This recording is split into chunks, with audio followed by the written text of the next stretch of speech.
ডাল ছাড়া নিরামিষ আমি ডালিয়া দিয়ে কিন্তু খিচুড়ি বানিয়েছিলাম। তো তার জন্য মুগ ডাল ডালিয়াটা ভালো করে ভেজে নিয়ে আমি কিন্তু ধুয়ে নেব। তারপর পনির দিয়েছিলাম যেহেতু খিচুড়ির মধ্যে, পনিরটাকে লাল লাল করে ভেজে নেব, নিয়ে তুলে নেব। ধোয়া ডালিয়াটা কিন্তু সিদ্ধ হতে বসিয়ে দেবো। তারপর একটা কড়ার মধ্যে শুকনো লঙ্কা, তেজপাতা, হিং, আদা ফোড়ন দিয়ে ভালো করে আমি আলুটাকে লাল করে ভেজে নেব। তারপরে কিন্তু আমি কড়ার মধ্যে ডালটাকেও দিয়ে দেবো যাতে ডালটা সিদ্ধ হয়ে যায়। তারপর হলুদ গুঁড়ো, লঙ্কা গুঁড়ো দিয়ে ভালো করে মশলাটা কষিয়ে নেব, টমেটোও দেবো। তারপর ওতে সামান্য একটু জল দিয়ে দেবো যাতে মশলাটা পুড়ে না যায়। তারপরে কষানো মশলাটা সেই খিচুড়ির মধ্যে আমি দিয়ে ভালো করে নাড়াবো, আর একটু জলও দিয়ে দেবো। তারপরে কিন্তু আমাকে ভাজা পনিরগুলো দিয়ে দিতে হবে, ভাজা পনিরগুলো একটু সিদ্ধ হবে।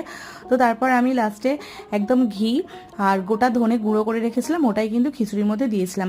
টেস্টটা কিন্তু খুব সুন্দর হয়েছিল, তোমরা বাড়িতে কিন্তু অবশ্যই ট্রাই করবে। আর ভিডিওটা ভালো লাগলে একটা লাইক করবে, আর চ্যানেলটাকে সাবস্ক্রাইব করতে ভুলবে না। কমেন্ট করে বলবে কেমন হয়েছে।